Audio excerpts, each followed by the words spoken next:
A podcast? Did your radio show get canceled?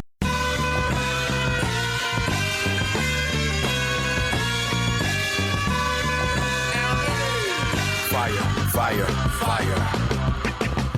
Low down and filthy, but the discipline is on point. Schooled myself, made my own dojo. A cold flow with the whole dose of soul. Maintain composure, even in theory. An anomaly, properties undiscernible to mere peasants. This week on the Pete the Planner Show, we talked to a nice lady named Laine who's trying to figure out how do we make ends meet with high daycare costs, and what do we do when those high daycare costs end, and where do we put the newfound old money? She joins us now. Hello, Laine.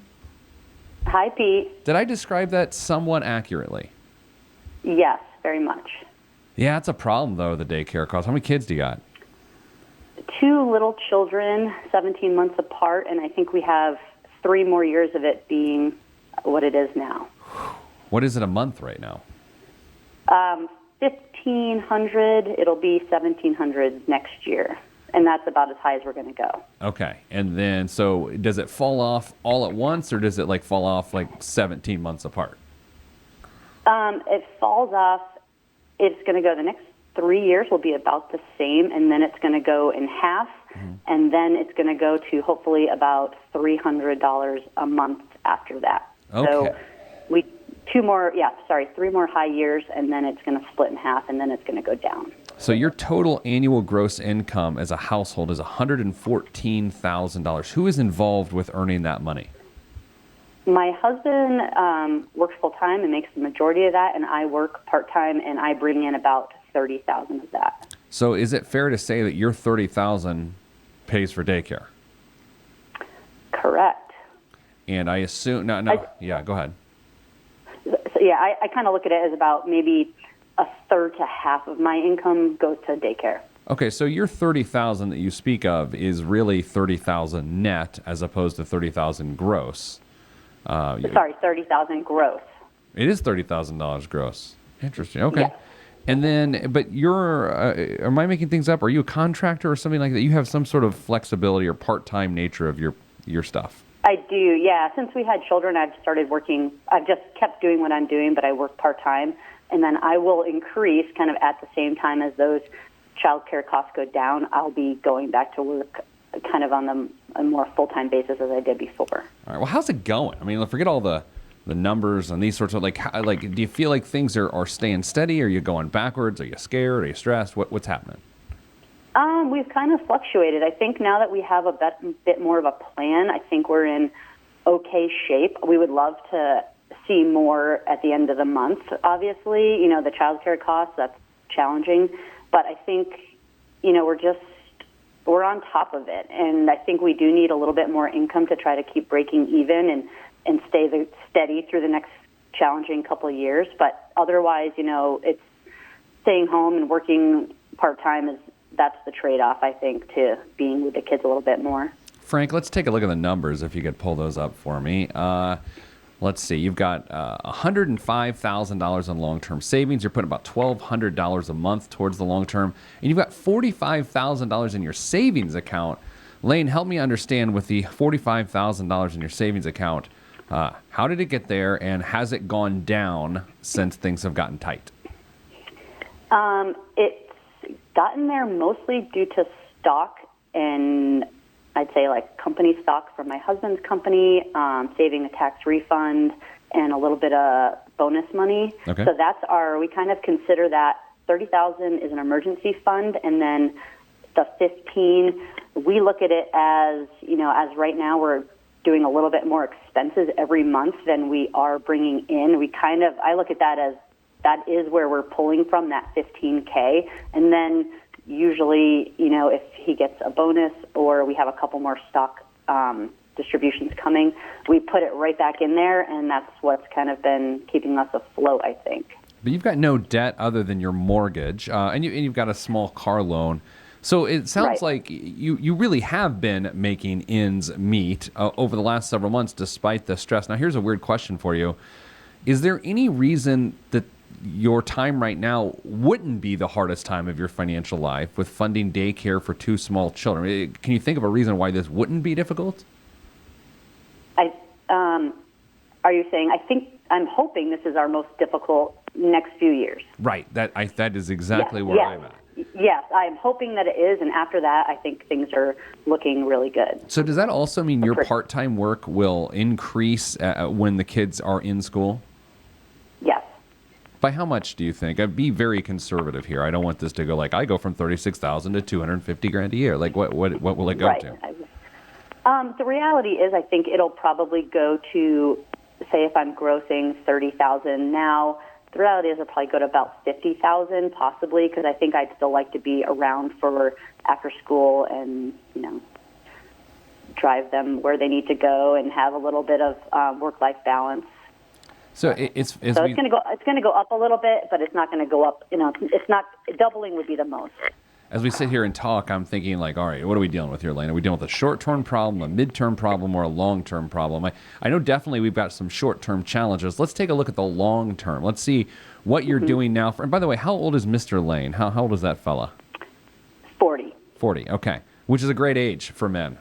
And because I'm 40. I know, that's right. We're all about the same age. Yeah, so let's take a look and see what your $1 million day is based on what you have going on now. And I'm going to ignore the stock that is outside of the retirement accounts. Your $1 million day is February 11th, 2036. If you keep doing exactly what you're doing now, February 11th, 2036, you will be a millionaire. And then by age 67, this is your age 67, you'll have $2.7 million set aside for retirement if you keep doing exactly what you're doing now, which will give you a net monthly income of $6,294, but it will feel like $3,076 in today's after-tax dollars. So I put this to you.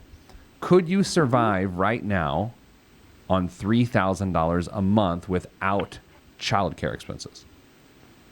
Absolutely not. We don't want to, which is why we're calling in. Okay. So if the premise of the beginning of this portion of the segment was we think we have some short-term challenges, are you now suggesting, Laine, that we also now have some long-term challenges? Well, I think, actually we are almost now surviving on that amount, but it's really tight, so we don't want to survive on that in retirement. Okay. Do you plan on having a house payment in retirement? No, we hope definitely not to have a house payment. Okay, so let's subtract that. You're paying about $1,600 a month in a house payment, and you're paying we'll call it $1,700 a month in daycare. So that's $3,300 a month less that you will have in expenses in retirement, and you make $6,300 a month now. So, I mean, we really are right on the nose at that $3,000 a month. Right. But the issue is you would also have Social Security, which would probably be, between the both of you, $2,500 in today's dollars. I mean, you're talking about actually in this moment right now as we stand, if you never got a raise again, you're in decent shape for retirement, I have to admit. Okay. I mean, good to hear. It's all relative to, clipping along at an 8% rate of return, which shouldn't be a problem over the 29 years we've got you projected to earn that money. Let's look at the midterm. So what are some midterm challenges that you have? Well, we have college costs, of course, and then we have home remodels. We are planning to stay in the home that we're in now, which is the first home that we've ever owned, but it does need some remodeling. And do you plan on using any of that $45,000 in savings for the remodel? No, we don't, because we want to keep the emergency fund. That makes me comfortable with that where it is, but we do have, if that stays steady and we don't pull from it, then what might come down the road would be used for remodeling as well as hopefully increasing college savings. And you say increasing college savings. Is there any college savings right now? There is. There's $4,500 between the two children. And how old? You said they're 17 months apart. How old are they? They are 2 and 3.5. Okay. 2 and 3.5. So we've got plenty of time there. Do you have the money established in 529 plans and Roth IRAs? Like, what's the money set aside into? Well, both, actually. So we recently started 529s, but what I was doing before, which is probably I was a little bit misinformed, is starting Roth IRAs for them at a really young age, and I heard being self-employed that had some benefits, but I think that was jumping the gun. Yeah, it's a little, it's unusual to do that. That's for sure. And then, So now we are in 529s. so how old, you and your husband will be essentially, I'm sorry, I'm just doing the math on the fly here, 55, 53 when your second child gets to college, right? Yes. Yeah, so, we talk about a lot on this show, like ages 47 to 53 are really the hardest years for a person. They don't see it coming. I'm going to go ahead and agree with myself. I think in your situation here, if I'm you, not to really have this conversation take an ugly turn, ages 55 to 59 scare the bejesus out of me for you and your family. Got it. It's like, because the long term, it's a fee. What you have going now is feasible because as your income goes up, a higher percentage of your, or the same percentage of a higher amount of income will be saved for retirement, which will only improve the numbers we projected. Because I never project you're going to get a pay increase because I just don't find that to be, the way to do it. So that problem takes care of itself. The short term is stressful, but let's be honest, it's kind of working. You're not going into debt. It doesn't sound like you're going through your savings account. It's not bad. So a question for you with regarding the midterm. So I have, I know you're a big fan of paying off. Well, we have a 30-year mortgage, not 15. The rates right now, though, I think we have a lower rate than you might even be able to get on a 15. But if we were to try to channel a little bit more money towards our mortgage, paying it off before those college years, is that something we should try to consider? I think what that would do, though, if I've done the math right, is we'd have to put, it's out of our range right now, putting $800 extra a month towards the mortgage. So obviously we can't do that, but maybe in 4 years that might be a possibility. Yeah, I think what you would consider in 4 years is potentially doing that, and then really measuring that 4 years from now. Do you take the entire $1,700 or so that frees up from daycare and put that towards college, or do you take that $1,700 and go to pay off your mortgage, that additional $1,700? Now, the college thing definitely limits you from the standpoint of, well, what if one or both kids don't go to college, or there's another funding mechanism there via scholarship or something? The paying off the home thing, whereas you're going to get a better return on your money probably in the market than paying off a low interest loan.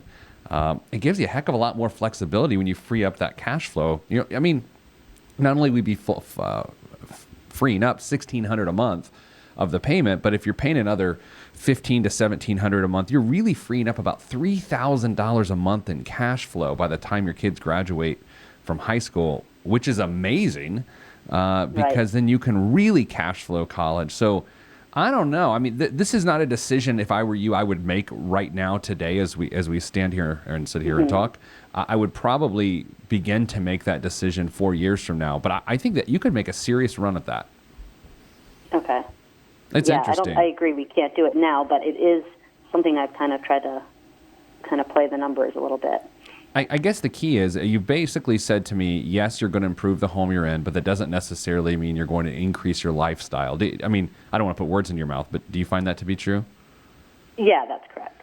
And it doesn't appear, based on your other habits of how you've taken on debt or not taken on debt, I should say, that seems like something you want to do. If you can just live within your means, increase your income personally, like things are looking really good. It's just that 15 years is, again, terrifying to me in your situation. 29 years does not scare me at all. Tomorrow does not scare me at all. 15, I'm sweating. Okay, so what can we do? Well, I think what you do, you just don't increase your lifestyle right now. You don't take on a bunch of debt for the home remodels. And really, it's weird, right? It's like, well, what can I do now? I think what you can do now is to resolve to make the right decision 4 years from now. That sounds so stupid, though, right? Doesn't it? It's like, what can I do now? Nothing. Wait for 4 years to do something right. And I mean that. But let's look at it this way. What could go wrong right now? You got, job loss is always something that can go wrong. Is that something that you or your husband would fear based on the professions you're in? No, not really. And, I think that if that were to happen, then we would be, we have some savings in place which would help that. And we would obviously, well, for one, we would have to lower those childcare expenses if one of us was out of work too. So we don't worry about that too much, thankfully. And are you in a real estate market that, I think from looking at your area code, you're in a very hot real estate market. So there's no reason to think that it's going to fall off anytime soon either. Correct. I would assume that the phone number we called you at is the area code in which you live. Is that fair to say? Yes, it is. Okay, yeah. I mean, that's one of the hottest real estate markets in the country. So what about life insurance? That's always a fun topic. Yes, so we have life insurance. My husband has $550,000, 20-year term, and I have $500,000.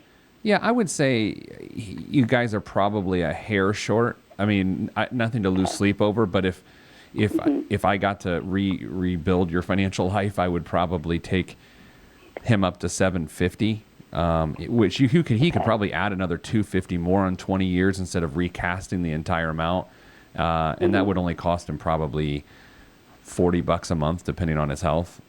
In a perfect world. Okay. What about legal paperwork? Have you done a will? Yep, we did all of that prior to having children. See, so that's excellent. in good shape. Do you have to worry about being the caregiver for any other adult dependents?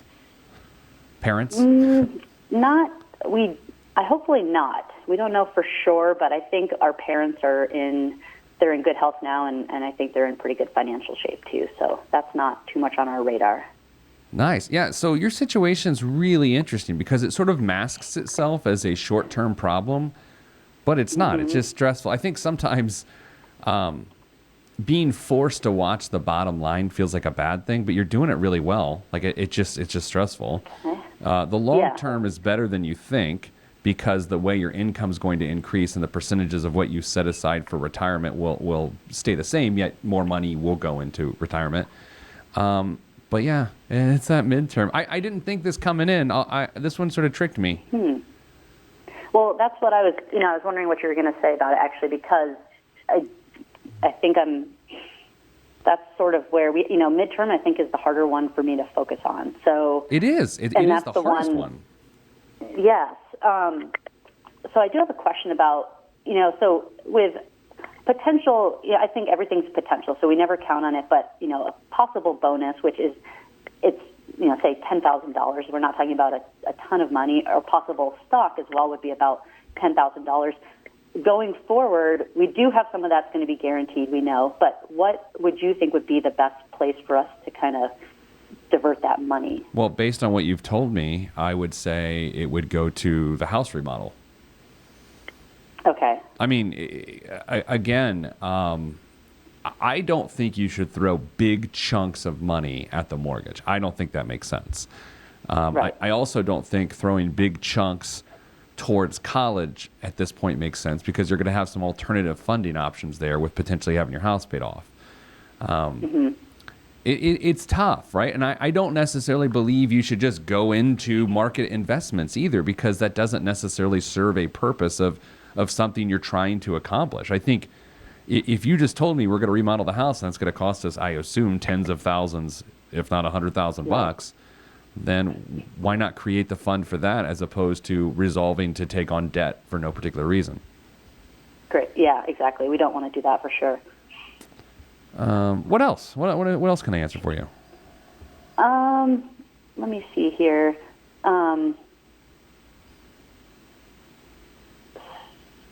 Okay, so you've answered. I've got a little list of questions for you here, but you have been answering them. So I think it's tricky. I was on track with what you came up with for the $1 million day and retirement, but do you have any projection of what, for what our expenses are now and staying debt-free other than mortgage, that kind of thing? Is there a number that we should be looking at to have a goal for retirement, to retire with X amount of money? Yeah. I know that's a tricky question because it depends on lifestyle. But. It's a little tricky. I mean, if you think, we can kind of reverse engineer it here. Hold on, I'm going to do this. If we, let's say we take you, well, it has to do with what do you want in today's dollars, right? What do you want in today's dollars to have available for you in retirement?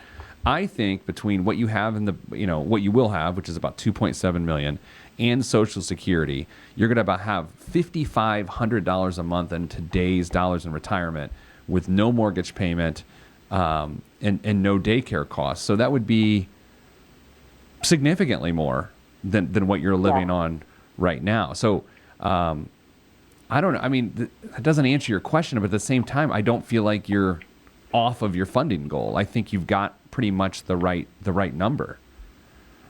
Okay. So so we should, instead of increasing that, would you say that we should keep an eye on that midterm? Yes.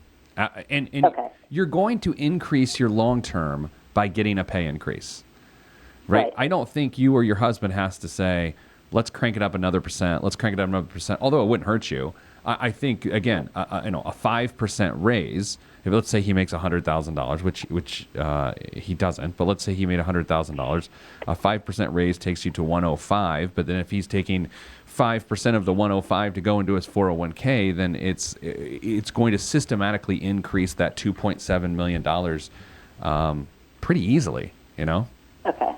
Yep. Good. Like let's say you're putting $1,500 a month towards retirement.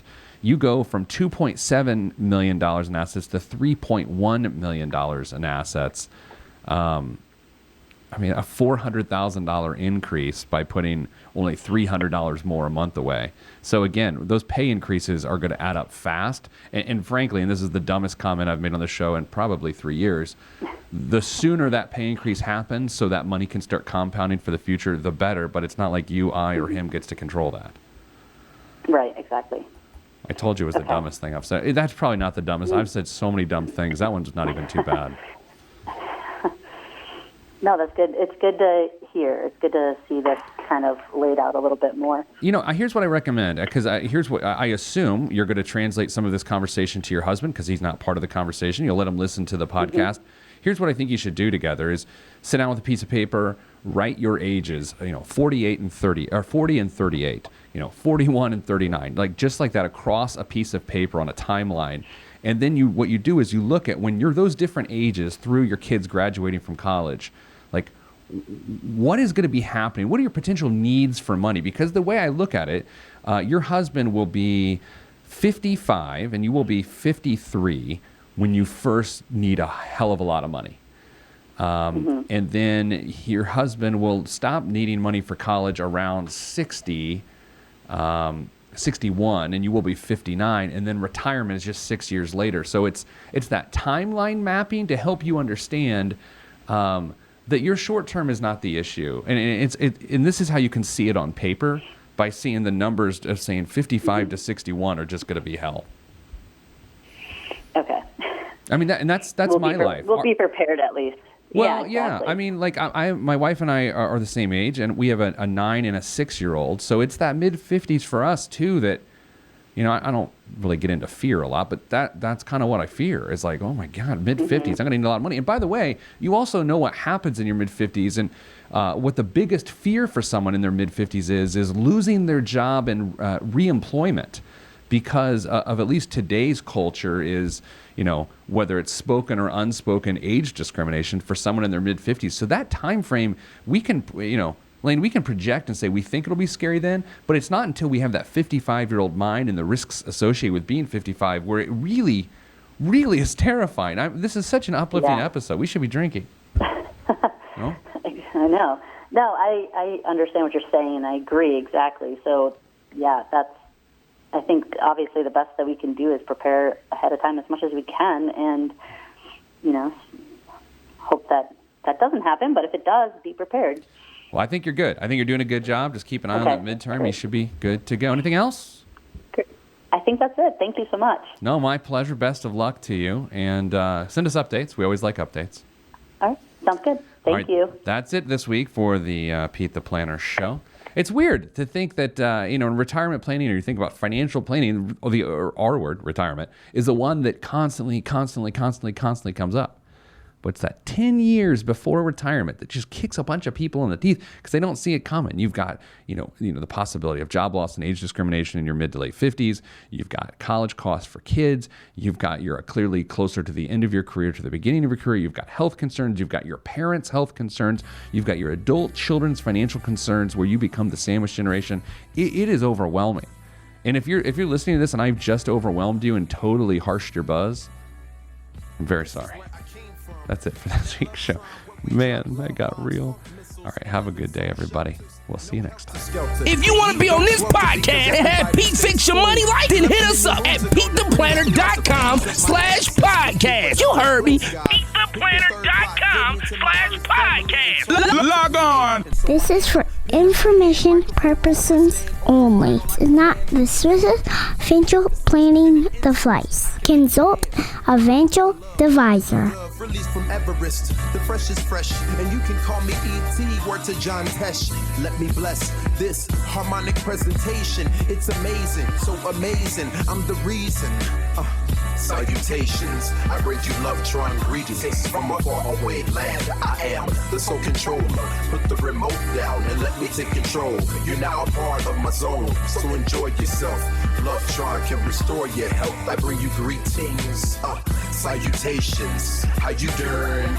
And is that how y'all say it? The tinkling of the keys is an homage to the little star. I sojourn over poetic descriptions of sound and travel to my other world. Out of this world, spaceship on my arm took me home, fueled by the ink and the megabytes and the hypertext transfer protocol, stronger than the Skynet and the Terminator. I push faders into warp speed, glide with ease, creating a breeze they call a black hole. Event horizon, no rear view concerns. This I adjourn, and beats I burn. This I adjourn, and beats I burn. Salutations, I bring you love, trying greetings from a faraway land. I am the sole controller. Put the remote down and let me take control. You're now a part of my zone, so enjoy yourself. Love Tron can restore your health. I bring you greetings, salutations. How you doing? And is that how y'all say it?